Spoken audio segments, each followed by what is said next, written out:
wife at work. So it's a beautiful day in rural Pennsylvania.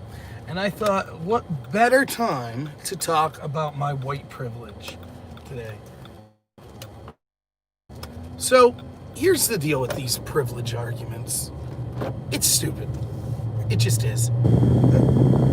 There's so many things that could make you privileged. The mere fact that you're alive right now means that you're one of the most privileged people that have ever existed. If you're alive in the United States, that puts you amongst the most privileged of the most privileged. If you have access, if you have relative decent health and access to things like the internet to be able to watch me right now, then you're of the most privileged of the most privileged. So, I mean, it seems stupid to argue which of us is 99.999% most privileged versus 99.998% most privileged. But fair enough, that's the game that's played. What's up, Modus? Thanks for being here. Also, you'll get to see me pumping gas here in a minute.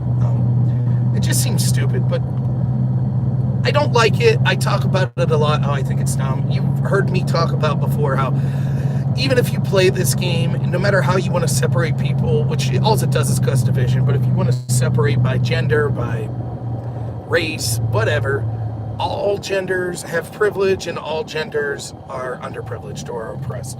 All races are privileged, all are oppressed. It just depends on the context, the situation, your geographic location, your time, etc.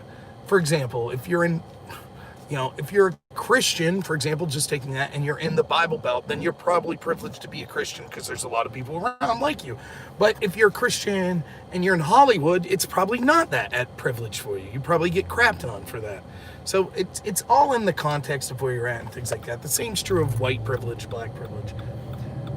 But so when I say there's no white privilege, that's not exactly true. What I really mean is it's negligible and it's terrible to talk about because all it does is cause division, and it makes the things that the people that want to talk about privilege, that talk about a discrepancy in quality of life, it makes that stuff worse because it just division and keeps us from stuff that we could agree on, that we should always be improving on in the society. Also, I'm going to lose you for a minute here. Coming up. Always at the tire shop. Something about that tire shop. Who knows what they're doing? But, having said that, I do have white privilege. And I'm honest about that. First off, the whiteness of me is my privilege. That's the least of my privileges. I already named some of the things that I was privileged. The fact I'm born in this country, I'm born now, I have relative good health. But my most privilege comes from the fact that my loved ones are awesome. I know I'm lucky. I am. I get all that. So I'm not talking about that stuff.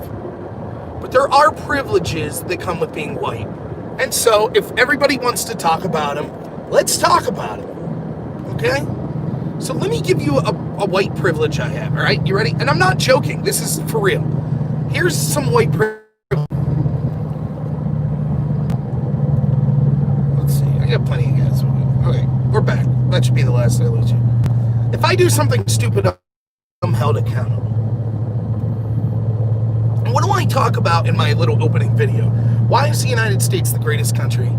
Because we understood that it was based on the individual and the presence of personal liberty and personal responsibility. And everyone forgets about that second part. When you have freedom to make choices, you also have the freedom to screw up, right? And you have to live with the consequences of those choices. And it's actually something that's very important. It's what makes adults adults. It's what makes being a human worth it. You get to make choices, and sometimes it doesn't work out right. And most of the time you make a bad choice, it's your fault. I know in my life, I've made plenty of them, and it's my fault. But that's a privilege to understand that people treat you like that, treat you like an adult. That's something you don't get if you're black. In general. At least from our ruling class, from all of these institutions. Ben & Jerry's ice cream, they don't think if you make a mistake if you're black, it's your fault. It's because of white supremacy. The Democratic Party, you didn't commit a crime. That was white supremacy that made you do that. And that's dehumanizing. As a white person, you're treated like an adult. As a black person, you're treated like a child. Not by everyone, but by these institutions of power, by academia, by the mainstream media, by the Democrats in Congress,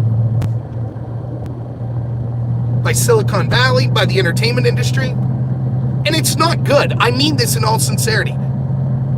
That's not good. That would infuriate me. Don't treat me like a child. No one pities me for my race. Pity is one of the most reprehensible emotions you could have towards someone. I don't care if someone hates me. I would prefer that to them pitying me. And as a white person, I don't have to worry about being pitied for being white. And that's good. I really mean that. That's good. That's a privilege that I have. If you're a member of the black community, you don't have that privilege. You're always looked at as harmless.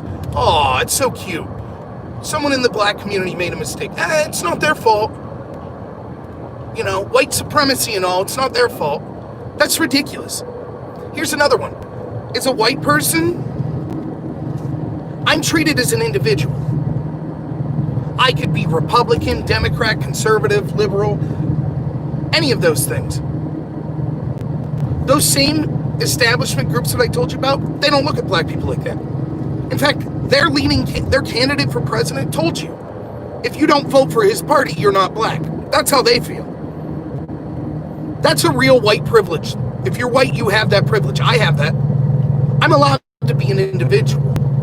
I don't have a community leader that speaks for me. I speak for myself. You don't have that in the black community. You should. That's how I try to treat black people, but I'm not the one in position of power. Our institutions treat you like you're just a member of a group. That's it. So that's white privilege. Here's another white privilege that I have. I have the privilege of being pushed back against. And this has more to do with I won't even say conservative, contrarian privilege. If you have opinions that don't go along with the monolithic establishment left-wing narrative, you've had to argue with them your whole life. The other side doesn't have to do that. You could just say white supremacy, it's systemic racism, and everyone's like, yep, that's a given. Systemic racism's a given. So you don't know how to argue the position. Most people that say it can't define it. What is systemic racism? Explain it to me.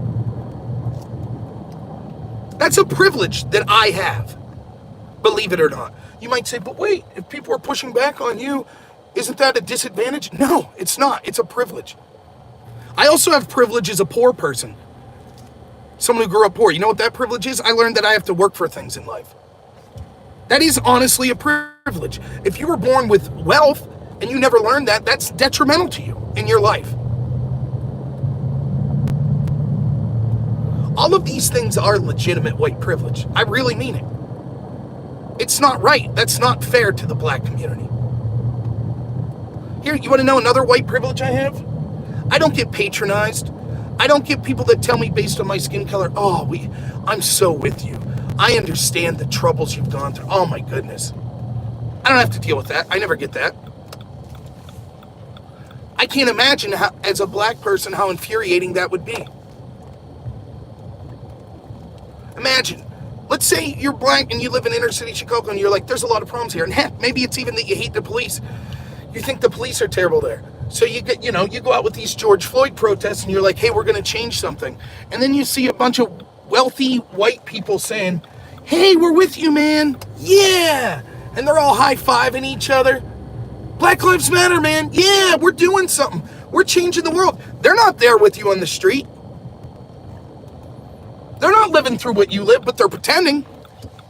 They're taking your suffering and they're making it some kind of currency for them to get applause and high fives from their other liberal buddies. I don't have to deal with that. No one's saying that about me. No one's saying for, social points, I support white people or I support rural Pennsylvanians. No one's saying that. There's no Hollywood videos coming out patronizing me. I'm here. Now I just wait for my wife to get off work. We'll see how long that takes. That's the type of privilege that I have. Do I have privilege because my family owned slaves? I don't think they did. I don't know. Do I have privilege because I was born wealthy, because my family had opportunities in this country that other people did? I don't see that privilege, because when I was born, they weren't wealthy. I don't know if they were in the past. I've never really looked into it. All of that stuff, and we heard this in the debate I did the other day. What does it matter if I'm born poor and a black person's born poor and we're born in very similar situations? What does my whiteness have to do with anything? Those aren't the privileges we have. Look, are there places where you could be privileged for being white in certain areas? Of course. Are there places where you could be privileged for being black? Of course. You want to know a black privilege right now? You can say what you want. You have free speech. I don't. As a white person, if I say certain things, if I say, well, wait a minute, I want to question the data about this, I'm called a racist. You're not. If you're black, you can say the exact same thing. That's not right, but that's a privilege you have. My privilege is learning how to deal with that. But there are different, the point is, it's so reduction. We could go on forever and ever. It sucks, but I deal with it. Look, let me, if I can for a minute, let me make some things really clear here. Because I care about every American. I'm not going to tell you that I'm laying in bed at night thinking, oh, I can't sleep because some Americans aren't doing so well. I'm not saying that. But I think more than most conservatives, I care about the black community. I'm yelling at Republicans that it's disgusting. They never talk to inner city communities. They don't offer any solutions. I care about all Americans, but I'm not going to lie to you either. I have a group that I speak up more for, and that's my community. Now, it's not based on race. It's more based on culture and livelihood. Rural Pennsylvania, blue-collar workers. I don't care what color you are. Those are the people that I'm speaking up for. But I could see the argument that, look, if you're going to speak up for a group, why can't that group be a race? Absolutely. And it is a disgrace that our country's allowed these inner cities to become war zones. And they're primarily black communities. I think that I have a better way of dealing with it than what we've been dealing with. I don't think endorsing the same message that Jeff Bezos' Amazon is doing, or endorsing communist, anarchist rhetoric, or disbanding police, none of that's going to help. None of it. I think the more we focus on race, the worse it becomes. I think the more we patronize on race and say you can't achieve, and we have this sort of bigotry of low expectations, the worse it makes the problem. Now, you might think I'm wrong, but that doesn't prove I don't care about the community. That just proves, if you say I'm wrong, that I'm wrong. But if I could just throw something out there, if you're in the black community and you're really upset the way your community's going and you want these like revolutionary changes, if I could just say one thing, I'm not offering advice, I'm not offering a suggestion, I'm just saying something. I think you're picking the wrong allies. I do. I think that you should question when the very people at the top of this country that have kept all poor Americans down, such as corporations like Amazon, such as people like the establishment politicians, when all of them are parroting your message, you might want to question why that is. You might want to question if it's really effective. If the people protesting the Vietnam War started saying something and Nixon was coming out saying, yeah, I agree 100% with what they're saying, don't you think that they would have been like, wait a minute. If the very person we're speaking up against the most is agreeing with our message, are we sure? That's it. That's all I'm saying. I don't begrudge you wanting your community to good. I don't even begrudge the idea of Black Lives Matter. I think it's a mistake to focus on race. I do. But I understand it. I do. You have to understand that police are going to stick up for police. That rural communities are going to stick up for rural communities. That's the way it works. What we need to do is try to understand each other. And if we can't even have a conversation without starting on the precipice of, well, the country's systemically racist, how are we going to solve everything? If we have black community leaders that are trying to tell us that some poor white guy or poor Hispanic guy or poor Asian guy who's living paycheck to paycheck and busting his hump to get by. That person's privileged, but LeBron James is underprivileged. What do you think that does?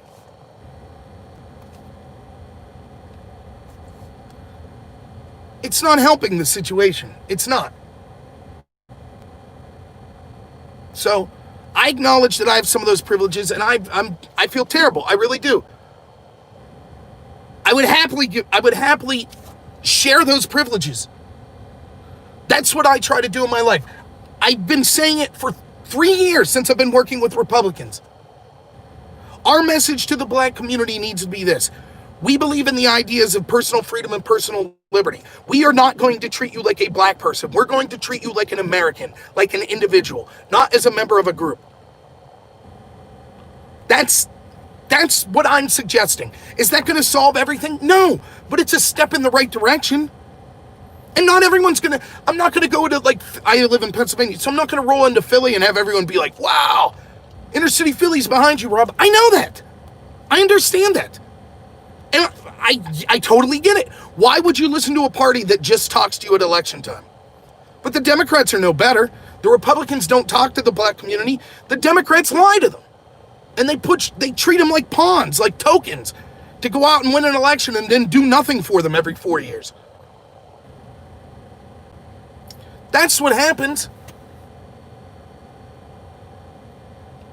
So that's my feelings on that. For saying that, I get called a racist. I challenge anyone to go through any of my videos that I've done on here for 3 years. Anything that I've said that's remotely racist. Talking about the data, saying that it's terrible that 50% of homicide victims are black, but that also might explain why there's more violent interactions in those communities with the police. That's not racism.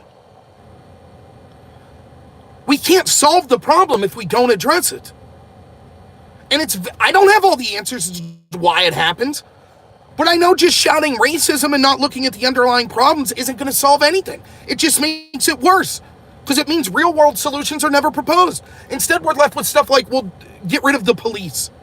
Do we really think that's going to work? So I also wanted to talk about this idea. Merriam-Webster's changing the definition of racism now. So this was something that I debated a lot back in 2004, 2005, that you can't be racist if you're a minority, because racism is prejudice plus power. But then the obvious answer to that's like, well, one, that's stupid, right? Because define power, right? For example, I could take the most aggrieved minority. I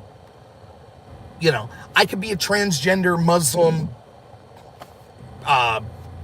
from Albania. I don't know, right? Whatever. I don't have power per se in that world, because they would say I was oppressed. But that doesn't mean I still can't take a ball bat and bash someone in. That's physical power. Like, I still could use my racism to physically harm you. Or mentally or emotionally, right? So the whole argument's stupid. If you're a bigot to someone based on their race, that's racism. If you say all white people are sinful because they're white, that's racism. If you say all black people are inferior because there's more crime, that's racism. It doesn't matter where your status in life is. But they say, no, it's institutional power. It's not individual power, institutional power. So that's what Merriam-Webster's changing. That racism is racial prejudice backed by institutional power, or something like that. And I say, if that's the argument, there's a credible case to be made that white people can't be racist. Because all of the institutions in this country support Black Lives Matter. Name me an institution that sticks up for the KKK. Yes, but 60 years ago, I don't care about 60 years. Name it today.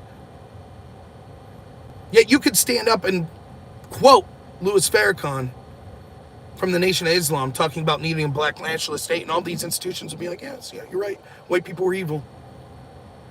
So, hey, my wife's here, so I'm excited. I get to spend the evening with her, so thanks so much for listening, everyone. I got my radio show tomorrow at 11 a.m., so check that out.